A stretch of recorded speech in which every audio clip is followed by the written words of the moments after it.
ታሪካችን የሚጀምረው በፓንጃቡ መንደር ውስጥ በሚገኝ አንድ የክሪኬት ሜዳ ላይ ነው። በሜዳው መሃል አንድ ወጣት ድምጹን ከፍ አድርጎ በ6 ኳስ 6 ግብ ማግባት የሚችል ጀግና አለ ካለስ ብር ያሲዝ እያለ ይፎክራል። በዚያው ቅጽበት ፕሬም ሮሸን የተባለ ራሱን እንደ አምሪት ኩል ምርጥ ተጫዋች አድርጎ የሚቆጥር ጉረኛ ወጣት ይመጣል። የቱ ነው ከ6 ኳስ 6 መልሳለሁ የሚለው እስኪ አምጡልኝ እያለ ያፌዝባቸዋል። ነገር ግን ከተፎካካሪዎቹ መሃል በራስ መተማመን ተሞልታ የወጣችው ተጫዋች ወንድ አልነበረችም። ቪራ ካውር ነበረች።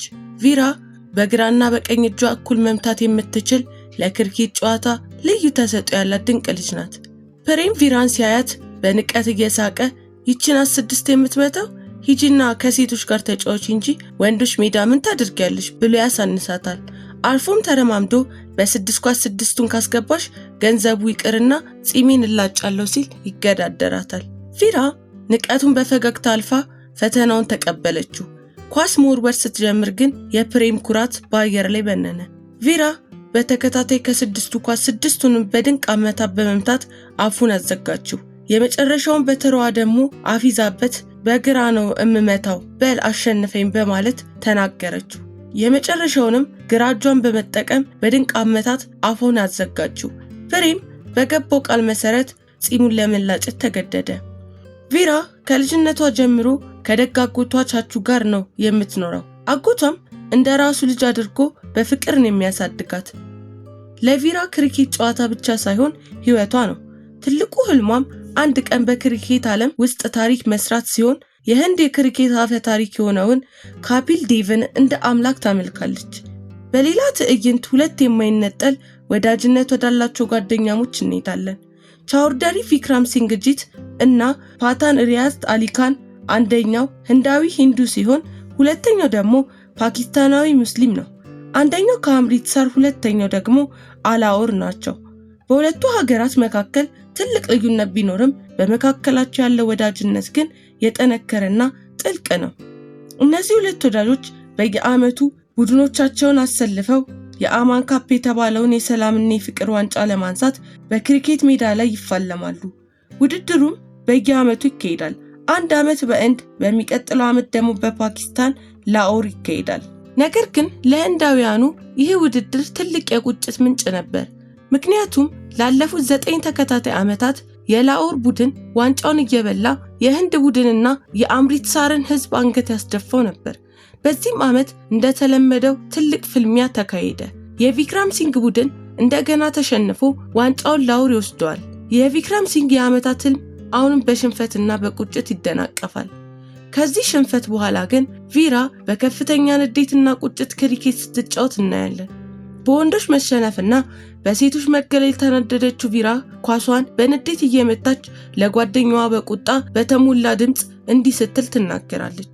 በዚህ ምድር ላይ እኔን ከጨዋታ ውጭ ሊያደርገኝ የሚችል ወንድ ገና አልተፈጠረም ስትል ፊልሙ ከ6 ወራት በኋላ ታሪካችን ወደ እንግሊዝ ለንደን ይወስደናል። እዚያም በለንደን የክሪኬት ሜዳ ላይ በከፍተኛ ብቃትና ድንቅ ችሎታ የሚጫወት አንድ ወጣት እናያለን። እሱም ሮሃን ሻሂድ ካፑር ይባላል። ሮሃን በለንደን ውስጥ ስሙ የገነነ ለጨዋታው ልዩ ፍቅርና ችሎታ ያለው ድንቅ የክሪኬት ተጫዋች ነው። ከጨዋታው መልስ ወደ ቤቱ ሲመለስ ግን ያልተጠበቀ የስልክ ጥሪ ደርሷል። በስልክም አባቱ በልብ ህመም ምክንያት በጣም እንደታመመ ይነገራል። የነገሩን አሳሳቢነት የተረዳው ሮሃን ሳይዘገይ በፍጥነት ዕቃዎቹን ማሸግ ይጀምራል። ሮሃን የአምሪትሳሩ የቡድን የቻውደሪ ቪክራም ልጅ ነው። ዕቃዎቹን እያዘጋጀ ሳለ የአባቱንና የራሱን ፎቶግራፍ በፍቅር እያየ በጥንቃቄ ቦርሳው ውስጥ ይከቷል። በዚያው ቅጽበት እናቱ አብረሽኝ ወደ ህንድ አትሄጂም ብሎ በጥያቄና በስሜት ይመለከታታል። እናቱ ግን በሐዘን ፈገግ ብላ አይ ልጄ አባት አንተን ነው የሚፈልገው እንጂ እኔን አይደለም ስትል ትመልስለታለች። እዚህ ጋር ነው የሮሃን ወላጆች ተለያይተው እንደሚኖሩ የምንረዳው። እናቱ በለንደን ስትኖር አባቱ ደግሞ በህንድ ይኖራል። ሮሃንም የአባቱን መታመም በጥብቅ ስላሳሰበው ለእናቱ በቁርጠኝነት አባቴ ላይ ምንም አይነት መጥፎ ነገር እንዲደርስ አልፈቅድም ሲል ቃል ይገባላታል። የታመመውም አባቱን ለመጠየቅና ከጎኑ ለመቆም የለንደኑን ኑሮውን ትቶ በፍጥነት ወደ ህንድ ለመጓዝ ይነሳል። የአባቱ መታመም ከሽንፈቱ ቁጭት ጋር የተያያዘ መሆኑን ግን ህንድ ከደረሰ በኋላ ነው የሚያውቀው። ሮሃን ህንድ ደረሰ። ሆኖም አባቱ ቪክራም ሲንግ በደመቀ ጭፈራ ሲቀበለው ሲያይ በድንጋጤ አፉን ያዘ። የታመመው አባቱ በፍጹም ጤንነት ላይ መሆኑን ሲረዳም ተናዶ አባቴ የልብ ህመም አመመኝ ብለክ የዋሸከኝ ለምንድን ነው? አሁኑን ተመልሼ እሄዳለሁ ይለዋል።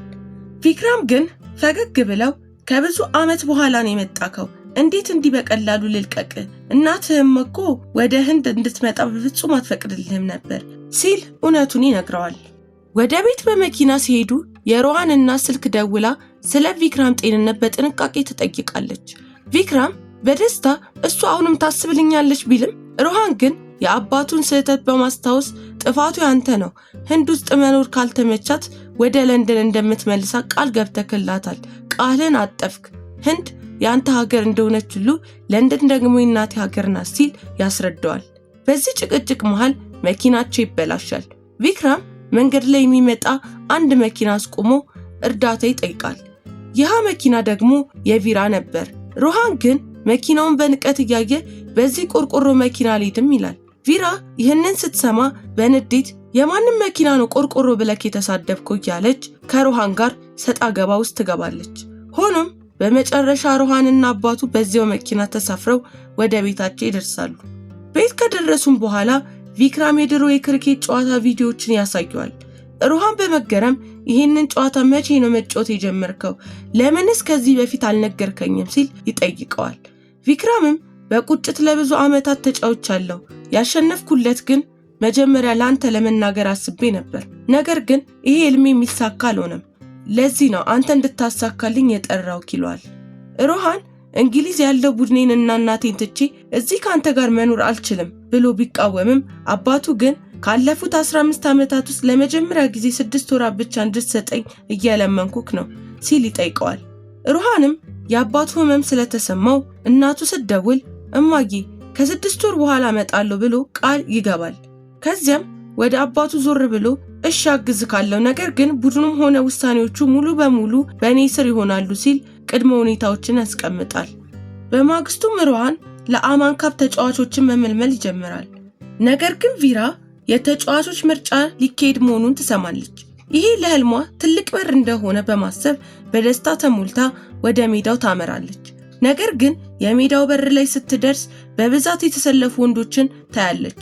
ይባስ ብሎ በሩ ላይ ያለው ዘበኛ መንገድ ዘግቶ እዚህ ሚስ ኢንዲያ እየተመረጠች አይደለም፣ የክሪኬት ቡድን ነው የሚመረጠው፣ እዚህ ሴቶች መግባት አይችሉም፣ ወንዶች ብቻ ናቸው መግባት የሚችሉ ብሎ በንቀት ያባረራታል። ቪራም በከፍተኛ ሐዘንና ንዴት ትመለሳለች። በማግስቱ ግን ሌላ ያልተጠበቀ ነገር ተፈጠረ። የቪራ አጎት በድንጋጤ መጥቶ ከዋናው ተዋናይ ጋር መደነስ የነበረበት ወንድ ልጅ ሰክሮ ወድቋል፣ ህዝቡ ደግሞ ሞልቷል፣ እባክሽ ወንድ ልጅ መስለሽ መድረክ ላይ ጨፍሪልን ሲል ይለምናታል። ቪራ ባትፈልግም ያጎቷን መጨነቅ ተረድታ ትስማማለች። የዳንስ ትርኢቱ ሲያልቅ ልብሷን ለመቀየር ክፍል ውስጥ ስትገባ የመስታወቱ እይታ ህይወቷን የሚቀይር አዲስ ሐሳብ ጭንቅላቷ ውስጥ ይጭራል። የወንድ አቋሟንና የራሷን ፎቶ እያየች በእኔና በክሪኬት ተጫዋች መካከል ያለው ልዩነት ይህ የወንድ ገጽታ ብቻ ነው ስትል አሰበች። ሳይዘገይ የወንድ ልብስ ለብሳ ጺም አድርጋ ስሟን ቪር በማለት በሙሉ በራስ መተማመን ወደ ልምምዱ ሜዳ ትመጣለች። በዚህ ጊዜ ዘበኛው ሊያውቃት ስላልቻለ እንዳትገባ አልከለከላትም። ቪራ ወደ ውስጥ ገብታ ተጫዋቾቹ ሲለማመዱ ስታይ በአንዳንዶቹ ደካማ አጫወት በመናደድ ማፌዝና ተጫዋቾቹን መናገር ትጀምራለች። ይህንን ጉራና ትዕቢት አሰልጣኙ ሮሃን ከሩቅ እየሰማት ነበር። ቪራ ለፈተና ስትቀርብ ሮሃን በንቀት እያያት ከሜዳ እንድትወጣ ያዛታል። ቪራ ግን አልተበገረችም። ለምን? እኔ እኮ ከ6 መምታት እችላለሁ ስትል ትከራከረዋለች። ሮሃን ምንም በሷ ቢናደድ ባለችው ሐሳብ ተስማምቶ ፓስ መወርወር ሲጀምር በመጀመሪያዋ ኳስ ቪራን ከጨዋታ ውጭ አውት ያደርጋታል። ሮሃን ወደ እሷ ጠጋ ብሎ በመጀመሪያ ለክሪኬትና ለተጫዋቾች ክብር መስጠት ተማሪ ብሎ ሳይመርጣት አልፎ ይሄዳል። ቪራ ብትለምነውም ሮሃን ድርቅ ይላል። በዚህ ጊዜ የሮሃን አባት ቪክራም ሲንግ መጥቶ ሮሃን ለዚህ ተጫዋች ሌላ እድል መስጠት አለብህ ሲል ይጠይቀዋል። ሮሃንም የአባቱን ቃል አክብሮ ሌላ እድል ይሰጣታል። በዚህ ጊዜ ቪራ ሙሉ በሙሉ ብቃቷን አውጥታ በተከታታይ ከ6 ድንቅ አመታት በመምታት የሮሃንን አይን እንዲከፈት ታደርጋለች። ሮሃን በመገረም በቡድኑ ውስጥ ይመርጣታል። በዚህ መሃል የቪክራም ሲንግ የጓደኛው ልጅ የሆነችው ሶኒያ የተባለች ቆንጆ ልጅም ወደ ታሪካችን ትገባለች። ቪራም ወደ ቤት ተመልሳ ለአጎቷ የወንድ ተጫዋች ሆና በቡድኑ ውስጥ እንደተመረጠች በደስታ ትነግረዋለች። እሱም ይቀበላታል። በሚቀጥሉት ቀናት ሩሃን ቡድኑን በከባድ ልምምድ ሲያጠነክር ይታያል። በአንድ ወቅት የፓኪስታኑ የክሪኬት ቡድን መሪ ለቪክራም ሲንግ ደውሎ የመከር በዓል እየደረሰ ነው፣ አትጋብዘኝም ወይ? ደግሞ ልጅህን ስለጠራ ብቻ የምታሸንፍ ይመስልሃል? እያለ ያፌዝበታል። የበዓሉ ቀን ሲደርስ ግን ሁሉም የሽንፈቱን ስጋት ትተው በደስታ እየጨፈሩ ያከብራሉ። እንደተለመደው ተጫዋቾቹ በሜዳው ላይ በጠንካራ ሁኔታ ሲለማመዱ ሶኒያ ወደ ሜዳው ትመጣለች። በዚህ መሃል ቪራ በአየር ላይ ያለችውን ኳስ ለመያዝ ስትሞክር ሚዛኗን ስታ በድንገት በላዩዋ ላይ ትወድቃለች። ሶኒያም በንዴት አብዳ እስከ ዛሬ በህይወቴ እንዲህ ተዋርጄ አላውቅም እያለች እጇ ላይ የነበረውን ጭማቂ በቪራ ላይ ትደፋባታለች። ቪራ በተፈጠረው ነገር አዝና እያለቀሰች ከአካባቢው ትሸሻለች። ሩሃን የተፈጠረውን ግርግር አይቶ መጥቶ ሶኒያ ምን ተፈጠረ ሲል ይጠይቃታል። ሶኒያ በንዴት ስትነግረው ሩሃንን በቁጣ ቪርን ፍለጋ ወደ ሽንት ቤት ይሄዳል። ነገር ግን ወደ ውስጥ ሲገባ የሚያገኘው ቪርን ሳይሆን ልብሷን አውላልቃ ገላዋን እየታጠበች ያለችውን ቪራን ነው። ሩሃን በድንጋጤ እዚህ ምን እያደረግሽ ነው? ይህ እኮ የወንዶች መታጠቢያ ክፍል ነው ሲል ይጮህባታል። ቪራ በድንጋጤ ልቧ ሊቆም ደርሶ በፍጥነት ሰበብ ትፈጥራለች። እኔ የቪር እህት ቪራ ነኝ። ለቪር ፓራቴ የህንድ ዳቦ ይዤ ለመጥቼ ነበር። በመንገድ ላይ ግን እግሬ ትንሽ ወለም ብሎኝ ወድቄ ቆሽሼ ስለነበረ እዚህ መጥቼ ገላይን ታጠብኩ ትለዋለች። ሩሃንም በነገሩ ተናዶ ትቷት ይወጣል። ቪራ በፍጥነት ወደ ቪርነትም ተቀይራ ወደ ሜዳ ትመለሳለች። ሩሃንም ሜዳ ላይ ቪርን አግኝቶ ሲጠይቀው ቪር ሆን ብዬ ሶኒያ ላይ አልወደኩም በስህተት ነው ብሎ ይቅርታ ይጠይቀዋል። ሩሃን ንዴቱ በርዶ ችግር የለም ስህተት ከማንም ይፈጠራል፣ እኔም አንድ ስህተት ሰርቻለሁ ይሏል። በመቀጠልም ለቪራ ያሳየውን ባህሪ ልክ እንዳልነበረ ተረድቶ ይቅርታ ለማለት ከቪር ጋር ወደ ቤታቸው ይሄዳል። ቤት ሲደርሱ የቤቱን ሁኔታ ያየው ሩሃን በዚህ አካባቢ ቤት ውስጥ ነው የምትኖሩ ሲል ይጠይቀዋል። ቪርም አዎ ሲል ይመልስላታል። ሩሃንም አሪፍ ነው ብሎ ወደ ቪራ ቀርቦ በድራማ አድርጎ ይቅርታ ይጠይቃታል። በማግስቱ ልምምድ ላይ ሩሃን ወደ ቪር ጠጋ ብሎ ምን ሆና ነው ቪራ ዛሬ ፓራቲ ምግብ ይዛል ያልመጣችሁ? ሰላምታይን አድርስ ብሎ ጥሎት ወደ ልምምድ ይሄዳል። በዚያም ቅጽበት ሶኒያ ወደ ስልጠናቸው ያለውን አለባበስ ለብሳ ትመጣለች። ቪርም ለሩሃን ሶኒያ መጣች ብሎ በሹክሹክታ ያሳየዋል። ሩሃንም እንደመጣች ሳይቆጥር ችላ ይላታል። ቪር ሄዶ ሶኒያን ይቅርታ ይጠይቃታል። ከዛ ስለምትቀባው ነገር እያወራ ያዝጋታል።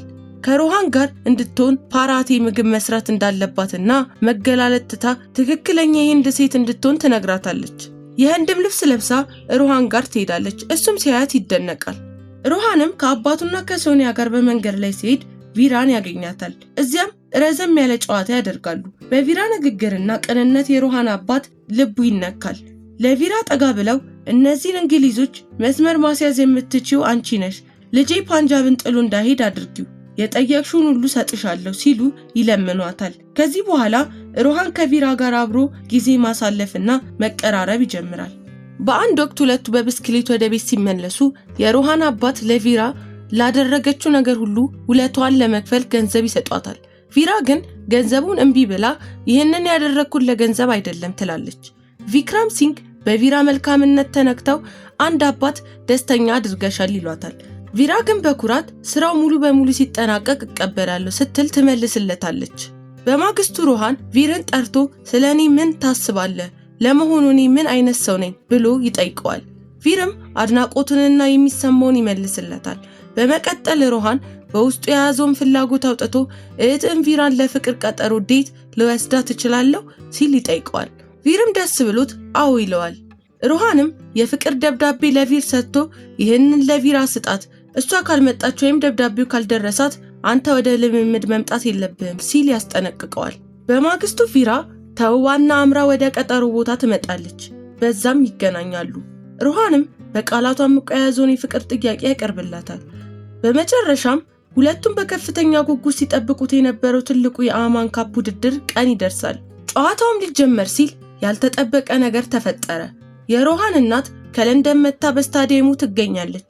ቪክራም ሲንግ እሷን ሲያይ በድንጋጤ አፉን ይይዛል። ሁለቱ ተቀምጠው ትንሽ ከተነጋገሩ በኋላ የተጠበቀው ታላቅ ጨዋታ ይጀምራል። በጨዋታው ወቅት ቪር ድንቅ የኳስ ቁጥጥር በማሳየት ኳስ ይይዛል። ሮሃንን ጨምሮ ሁሉም ተጫዋቾችና ደጋፊዎች በጨዋታው ተደንቀው ያመሰግኑታል። ነገር ግን በዚያው አፍታ ጨዋታውን የሚቀይር አደጋ ተከሰተ። ሮሃን ወደ እጁ ሲመለከት በድንገት ከዓይኑ የወለቀውን የቪርን ሌንስ በእጁ ላይ ተጣብቆ ሲያይ ሮሃን በድንጋጤ ደነዘዘ። ቪርና ቪራ አንድ ሰው መሆናቸውን ያመነው ሰው እንዳታለለውና ይሄ ሁሉ ድራማ እንደነበር በአንዴ ተገነዘበ። በተፈጠረው ከፍተኛ የልብ ስብራት ምክንያት ሮሃን ትኩረቱን አጥቶ መጫወት ያቅተዋል። በዚህ ምክንያት ህንድ በፓኪስታን ተበልጣ ልትሸነፍ ትቃረባለች። ሮሃን በንዴትና በስሜት ታፍኖ ወደ ሽንት ቤት ይሄዳል። ቪራ እውነቱ እንደወጣ ስታውቅ ተከትለው መታ እባክህ ተረዳኝ፣ አንድ እድል ስጠኝ እያለች ትለምነዋለች። ሮሃን ግን በተፈጠረው ክደት በጣም ይቆጣል። በዚህ ጊዜ አባቱ መጥተው የሚነጋገሩትን ሁሉ ይሰማሉ። ሮሃን በቁጣ ወደ አባቱ ዞር ብሎ ከእንግዲህ የምንጫወተው በ10 ተጫዋች እንጂ በ11 አይደለም ብሎ ቪራን አግልሎ ይወጣል። ጨዋታው ይቀጥላል። ህንድ ሙሉ በሙሉ ልትሸነፍ ስትቃረብ አባቱ ወደ ሮሃን ቀርበው ሮሃን ምንም አይደለም፣ ብትሸነፍም ሞክርሃል፣ ይህ ለኔ በቂ ነው። ቢያንስ በዚህ ምክንያት እናቱ ወደ ህንድ መጣለች፣ አንተም መጣክ፣ ተገናኘን፣ አንዳንድ ህልሞች አይሳኩም ሲል ያጽናናዋል። ሮሃን ግን እጅ መስጠት አልፈለገም። አይ ጨዋታው ገና አልተጠናቀቀም፣ ምርጡ ተጫዋች ገና አልተጫወተም፣ እንዲዘጋጅ ንገረው ይላል። ቪክራም ሲንግ በፍጥነት ወደ ቪራ ሄደው ሂጂ ልጄ፣ የእኔንም ያንቺንም ህልም አሳኪ፣ ይህ የእኔ ሳይሆን የሮሃን ውሳኔ ነው ይላታል። ቪራ በተሰጣት እድል ተደስታ በፍጥነት ትዘጋጃለች። ወደ ሜዳም ስትገባ ሮሃን በጥላቻና በቁጭት እያያት ይህንን ላንቺ እያደረግኩ እንዳይመስልሽ፣ ለወላጆቼ ስል ነው ያደረግኩት፣ ህልምሽን ለማሳካት እኔን ተጠቅመሻል፣ አሁን ደግሞ ህልሜን ለማሳካት አንቺን እጠቀምብሻለሁ ይላታል። ቪራ ግን በበደለኝነት ስሜት አንገቷን ደፍታ ይህንን ያደረግከው ለኔ እንዳልሆነ አውቃለሁ፣ አሁን ግን ይህንን ሁሉ የማደርገው ለአንተ ስል ነው ትለዋለች። በሜዳው ላይ ያለው ውጥረት ከፍተኛ ደረጃ ላይ ደርሷል። ቪራ ሙሉ ኃይሏን አውጥታ መጫወት በጀመረችበት ቅጽበት በኃይል መጥቶ እጇ ላይ ይመታታል። በጽኑ ህመም ምክንያት እጇ ቢሰበርም ቪራ ግን አልተበገረችም። የህንድን ስም፣ የአባቶቿን ህልምና የሮሃን አመኔታ ለመመለስ ስትል ያንን ሁሉ መራራ ህመም ችላ በዚያው በተሰበረ እጇ ውድድሩን ትቀጥላለች። በስተመጨረሻም አስደናቂ ታሪክ ሰርታ ህንድን በከፍተኛ ድል አሸናፊ ታደርጋለች። ስታዲየሙ በሙሉ በደስታ ይናወጣል። የአማን ካፕ ዋንጫም በታላቅ አክብሮት ለህንድ ይሰጣል። የአሸናፊነት ባህሉ ሲከበር ሮሃን የቪራን እጅ ይዞ ወደ መድረክ ይወጣል። ማይክሮፎኑን ይዞ በሙሉ ድምጽ የዚህ ዋንጫ እውነተኛ ባለቤት ቪራ ናት በማለት የቪርን ጥምጥም በማንሳት እውነተኛ ማንነቷን ለህዝቡ ያጋልጣል። ሆኖም ህዝቡ በነገሩ ደንግጦ ንዴቱ ይነሳል። ይህች ሴት ናት፣ ሴት ሆና የወንዶችን ጨዋታ መጫወት አትችልም፣ እኛም በማታለል የተገኘ ድል ነው እያሉ ይቃወማሉ። በዚያን ጊዜ ቪራ በከፍተኛ በራስ መተማመን ወደ መድረኩ ፊት ለፊት ትመጣለች። በእንባና በቁርጠኝነት የተሞሉ አይኖቿን ወደ ህዝቡ አዙራ በወንድና በሴት መካከል ያለው ልዩነት በችሎታ ሳይሆን በሰዎች አስተሳሰብ ውስጥ ብቻ እንደሆነና በብዙ ሕያው ምሳሌዎች ታስረዳለች። ሴት ልጅ ካለችበት ኩሽና ወጥታ የሀገርን ባንዲራ በዓለም መድረክ ላይ ከፍ አድርጋ ማውለብለብ እንደምትችል ስታስረዳ የተሰበሰበው ህዝብ በሙሉ ሊናው ተነክቶ በከፍተኛ ጭብጨባና አክብሮት ሐሳቧን ይደግፋል። ሮሃንም የቪራን ጥንካሬ፣ ቅንነትና እውነተኛ ፍቅር ተረድቶ በፍቅር አይኖች ይመለከታታል። ሁለቱም በደስታ ይገናኛሉ። ታሪካችንም በዚህ አነቃቂና አስደሳች ፍጻሜ ያበቃል። ይህ ታሪክ የማህበረሰቡን የተሳሳተ አመለካከት አሸንፋ ህልሟን የኖረችውን የቪራን አስደናቂ ጉዞ ያሳየን ነበር። ሴት ልጅ እድሉ ከተሰጣት የማታልፈው ምንም አይነት እንቅፋት እንደሌለ አብረን አይተናል። በዚህም ፊልም ውስጥ የእናንተን ቀልብ የሳበው ትዕይንት የትኛው ነበር? ሐሳባችሁን ኮሜንት መስጫው ላይ አጋሩን። በቀጣይም እንዲሰራላችሁ የምትፈልጉት ፊልም ካለ ኮሜንት መስጫው ላይ አስቀምጡልን።